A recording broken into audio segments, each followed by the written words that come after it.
Welcome to the BNI Knox podcast, helping members in the Knoxville, Tennessee region grow their business and make more money through the power of referrals. Now, here's your host, Andy Brassfield and Curtis Johnston. Hello and welcome to BNI Knox podcast. I'm here with Andy Brassfield, my co-host. My name is Curtis Johnston, and Robert Smith is here with us as well. How you doing, Robert? Doing great, sir. Thank you. Wonderful, wonderful. Well, we've got a fun episode today. It's a little off the path that we normally talk about, which is BNI related topics. Today we're going to be talking about Toastmasters. Andy has been nice enough to ask me to explain it, talk about it. It's a self-improvement organization. So instead of me asking my own questions to myself, which would be entertaining for me, I don't know how entertaining that would be for anybody else. So I'll hand it over to Andy.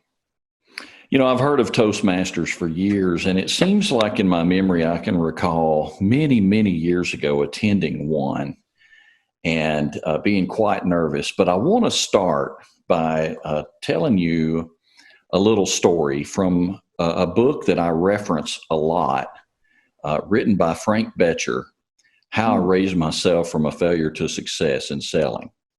And believe it or not, the foreword in that book was written by Dale Carnegie. So I know that we're going to talk about Dale Carnegie here in a little bit. But in one of the chapters, Frank Boettcher talked about facing his biggest fear. You want to take a guess what his biggest fear was? I'll take public speaking for $100. Ding, ding, ding. And by the way, phrase your answers in the form of a question next time. Do I have to?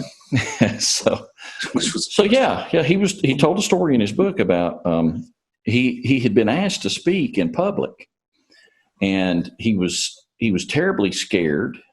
He said he went down to his local YMCA and asked them if they had any kind of a course that could help him. And the education director took him down this long hallway into a room where a group of men were assembled, and one man had just finished speaking, and the instructor was critiquing him. And as it turned out, the instructor was none other than Dale Carnegie, and it was a course in public speaking. Wow. Yeah, so I love that chapter in that book. Again, I recommend the book. It's How I Raised Myself from Failure to Success in Selling by Frank Boettcher. So with that little story out of the way, I think of you often when I re-listen to that book. I listen to it a lot. And often when we come to that chapter, I think of you because I know that you're involved in Toastmasters. So Curtis, first of all, tell us a little bit about your involvement in Toastmasters. How long have you been involved, and what is your current participation in Toastmasters? Sure, I'd be happy to. I joined Toastmasters in 2015, so I've been in it about 6 years. I had heard about it for 2 or 3 years previous to that, but I never went. I always thought it was a bunch of old guys sipping bourbon and smoking cigars, talking about the war in some kind of a paneled room. And I thought, I don't need Toastmasters. That's not for me. Well, then when I went to my first meeting, it was completely different. And I signed up instantly. So I've held some club positions. And as we all know, we're all familiar with the BNI framework about club officers and visitor hosts and things of that nature. And that's basically the framework that Toastmasters has. So I got involved as a club officer, and then I've moved up the chain of command, if you will. And now I'm the Division B director for East Tennessee. So I've got some area directors that are part of my team, and they roll up to me, and then I give my numbers over to Nashville. But I've got about, 25 clubs in the area, about 500 people, I would imagine, in East Tennessee that are involved in Toastmasters. And I'm lucky enough to be able to reach them all and help them and mentor them and try to lead them into a successful speaking career. That's awesome. That's very similar to our BNI region. Correct. You know, so I really like that. And y'all call them clubs? Correct. Yeah, not chapters, but clubs. So there's a little bit of a difference in the well, vernacular. The idea because The purpose, when we compare Toastmasters to BNI, it's different, right? True. BNI is a networking organization that allows people to promote their business, make business connections, make money, support other businesses. And Toastmasters is more of a civic organization like Rotary or Kiwanis, whereas we are in it for self-improvement. We're not in it to make money. I've been in it for 7 years. I think I've gotten one business deal out of it, which is great, but that's not the reason I'm there. The reason I'm there is to become a better speaker in front of the room, be more comfortable in front of the room. I have learned that just because you're not afraid to be up there doesn't mean you're being impactful while you're up there. You're comfortable, and the audience may still be bored. So that's what Toastmasters does. It teaches you automatically to get rid of your ums and ahs and connector words. So, I was thinking about, when you're done with all that stumbling. And again, after 7 years of it, I've improved a whole lot as far as the verbiage goes. Do you ever see BNI members in your chapter and you think to yourself, I need to invite them to Toastmasters? Yeah, that's like seeing somebody with bad teeth and going, I need you to call my dentist friend because you need my dentist. You can't do that, I mean, the short answer is yes, but you can't do that. I've invited, 5 or 6 people in my BNI chapter have come to Toastmasters. A couple of them joined. It's not for everybody. Not everybody wants to invest or has the time to invest in themselves. Maybe it's not really that important. A lot of our services people, plumbers, electricians, carpenters, they don't necessarily want or have a need to be a public speaker because they're typically speaking one-on-one with a homeowner, or they're in the BNI chapter, which is where their comfort zone is. It's the people that I look for to invite would be people in health and wellness who end up speaking at health fairs, business coaches. And in fact, Colby, I just told you about my buddy Colby, the photographer. He called me the other day and said, I understand you're part of Toastmasters and I want to join. And I said, well, let me tell you about it. He's like, no, don't tell me about it. I just want to join. Let's just do it. I was like, great, let's do it. He's got some speaking engagements coming up in the fall, and he wants to be better prepared for that. So he's starting now. So by the time the fall rolls around, he'll be more comfortable and more impactful. Does every person at the Toastmasters meeting get a chance to speak every week? That's an excellent question, Andy. And yes, you do. The meeting itself has got 2 or 3 speakers planned. Then we have roles we've signed up, we've scheduled, websites we can access to sign up for the roles. You always have a Toastmaster. So you have somebody who runs the meeting, like our chapter presidents. You have somebody who's the Toastmaster for the meeting. That role is different every week. Somebody is running the meeting differently. That's not right. A different person is running the meeting every week, and they're run differently. And then right down the line, the speakers are different. The evaluators are different. So for example, let's say you're speaking today on beekeeping. So you speak for 5 to 7 minutes on the ability to keep bees, what it takes to hold them and maneuver around them, etc. And then after that's done, I would come up and use the manual. There's a curriculum that we use and say, Andy, I love the format of your speech. You had an opening, you had a nice body, you had a nice conclusion. Here's some areas you could work on, but I'd love to hear more about, because your smile is great, your eye contact is great. So we kind of sandwich the evaluation in, and the evaluators are different every week. And that happens every week. And then there's an open time where we just kind of speak off the cuff. Helps you think on your feet. It's called table topics. And they just ask questions. They'll stand up and pull somebody out of the room and ask them to stand. Let's try one. Shall we try one? Uh-oh. Robert Smith. Yes, sir. We are all social distancing right now.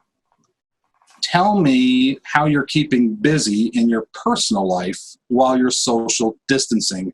You have 60 seconds. Go. In my personal life, I've still been going out and trying to run. I've been finding some off trails that wouldn't normally be ran by anybody else, and so I've been taking that opportunity. So in my personal life, I've still been trying to keep normalcy, still try and go to bed at the same time, still try and wake up at the same time. That's been key for me as well, just trying to stay normal as I pretty much know it. Very Is that cool. what you're looking for? It's exactly what I was looking for. Now, how long do you think you spoke just then? 35 seconds. 22. You spoke for 22 seconds. The idea with our table topics segment of the meeting is to get people to talk for over a minute. So we always try to push people to that 60-second mark, and it's difficult. It's difficult, but you get comfortable speaking off the cuff, extemporaneously speaking, as they call it. So when you're at a networking or you're hanging out at BNI or you bump into the president of the company at the elevator and he's like, hey, Robert, how are you staying busy? You have done the 60 seconds, and all the questions are different every time. You've done that 60-second once a week for the past 3 months. So now you're much better with the idea of speaking off the cuff. That's just another one of the benefits. My problem is I always get told I talk too much, and so I always try and keep that, so I shortened it down. Well, you did good. You did very, very good. What are the primary benefits behind joining Toastmasters? What are the primary benefits behind joining Toastmasters?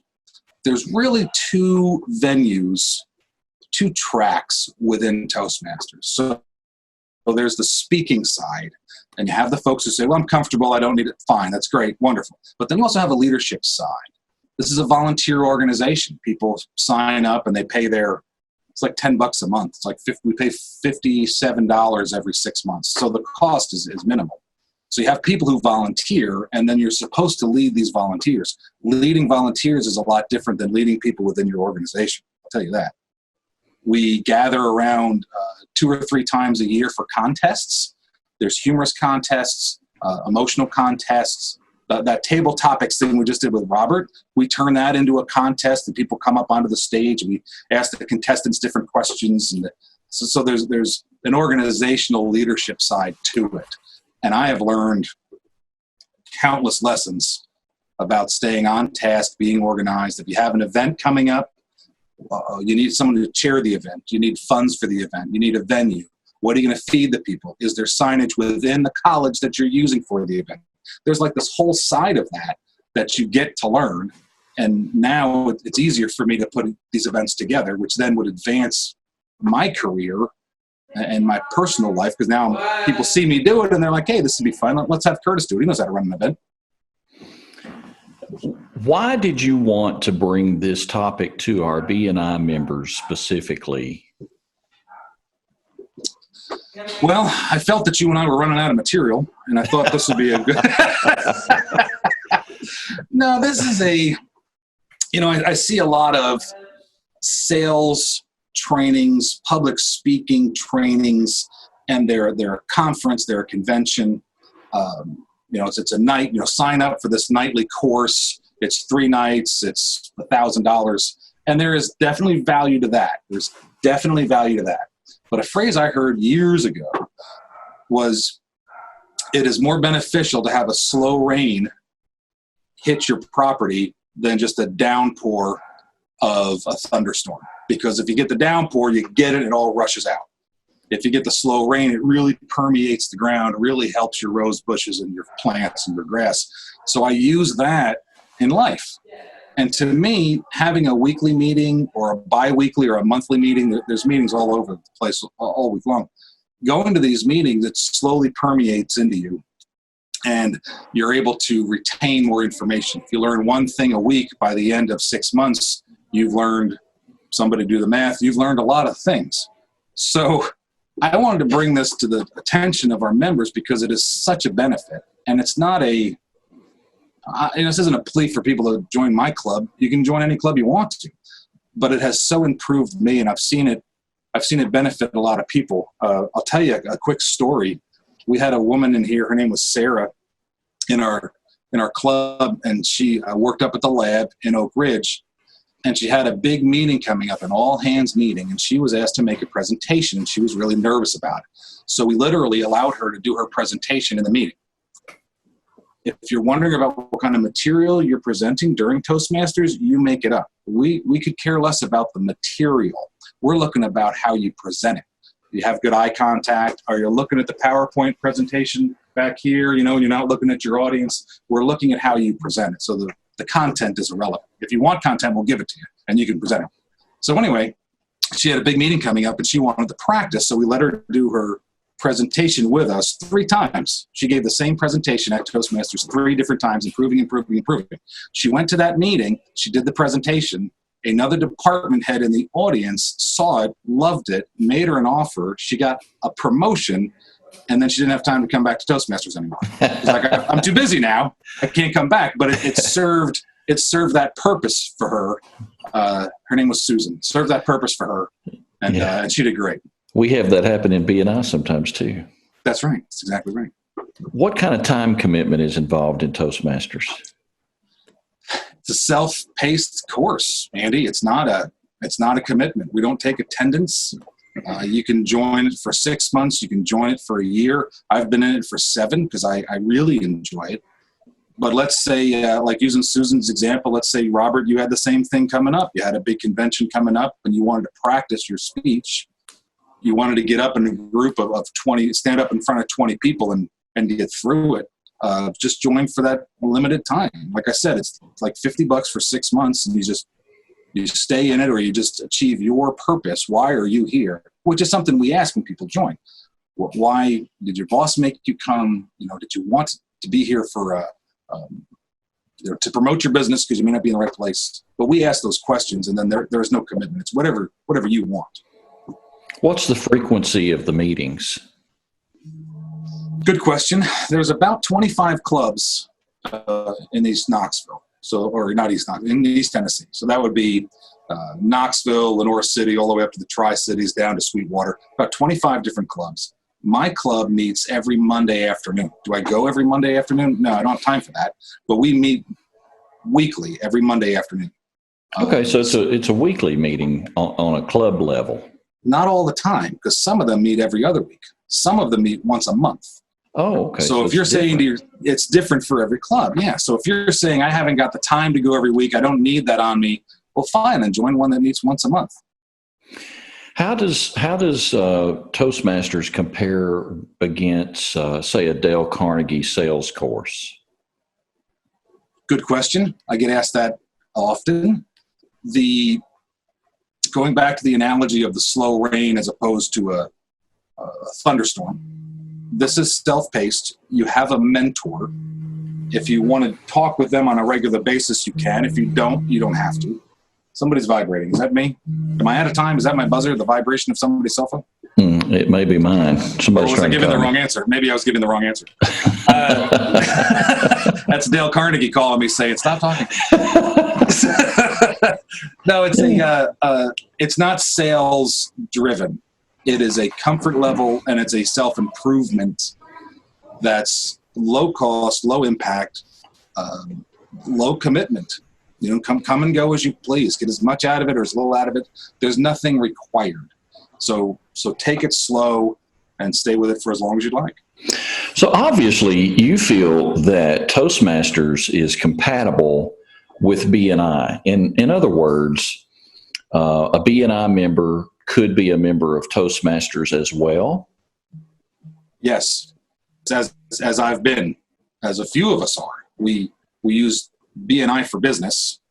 We use Toastmasters to give our 10-minute presentation, for example. I've given my 10-minute presentation for BNI in Toastmasters, and I've gotten feedback for that, saying, well, you have too many slides, your slides are too wordy. You should have slides, you know, whatever the response was, and it has improved my 10-minute presentations. Not trying to speak out of turn, but there are presentations that are better than others. So if you see somebody's 10-minute presentation and you're like, I want to do that, then come to Toastmasters and try it out. Do it a few times and we can help you. If I visited a Toastmasters and I'm looking to make connections, I'm not looking to sell to people, but I'm looking to network. I want to make connections. Am I going to be out of place? No, not at all. There's about a third of us in Toastmasters, so around those 500 people that we've got in East Tennessee, about a third of us are in business, and a third of us make those connections. There's a gentleman in my Toastmasters club that I've brought to BNI because I've said, hey, you should probably take a look at this. So I brought him to BNI, and he came to our visitor day, and he made some great connections. And now my members are doing business with the visitor. He didn't join, but now my members are doing business with that visitor. So there is some cross-pollination like bees between the two groups. So like a third of them are business. I would say a third of them are speaking English as a second language. That's fun to see. We've got guys in there. Yeah, we've got IT guys in there from Sri Lanka. We have some folks in there from China, and they're homeschooling their kids, or they're trying to make IT presentations. That's a funny story. That's not good for Zoom. I'll have to tell you that one when we're done. There are IT guys making presentations to us. You mentioned Zoom. I would assume that much like we're on Zoom for the time being, is Toastmasters conducting their meetings on Zoom as well? We are. We just had my club meets, like I said, yesterday, and we had about 25 people on Zoom, and we ran through the agenda, just like we do at BNI. We ran through the agenda on Zoom. People got to speak and do this, 60-second of table topics and all that. It was a lot of fun, and we're just plowing along on Zoom. We'll be all back together face to face eventually, but Zoom's working out for everybody. If our members wanted more information, where should they go? How should they find out more information? Well, you can contact me or contact you, and if you're watching this, you at least know me or you. I think it's just our immediate family watching this now. You can also just Google Greater Knoxville Toastmasters, and the regional website comes up, Greater Knoxville Toastmasters. And the regional website is divisionbtoastmasters.org. And that'll show you a list of clubs. We're also on Meetup. We put a lot of invitations out there on Meetup. So you can go to Meetup and type in Toastmasters and see a list of things. So yeah. Sounds easy enough. That's right. Okay. Do you need an invitation? You do not. You can, I would call ahead. Like any meeting or networking or chamber event, you want some kind of a contact. Yeah. Sometimes there's special instructions. A lot of us meet in churches or schools because we're a nonprofit, so we get our meeting space for free. And if you're meeting in a school or a church, you got to use the side entrance, come down the hallway, through the cafeteria, that kind of thing. So I'd probably call ahead. Was there anything that you wanted to say that we didn't ask? No, I think we covered it all, Andy. I appreciate you taking the time to do this. Look it up, and I'm telling you, if you want to improve yourself, if you want to improve your speaking, your leadership. You've piqued my curiosity. I'm kind of thinking I might want to attend one just to see. What about you, Robert? No, absolutely. I've always been interested in them.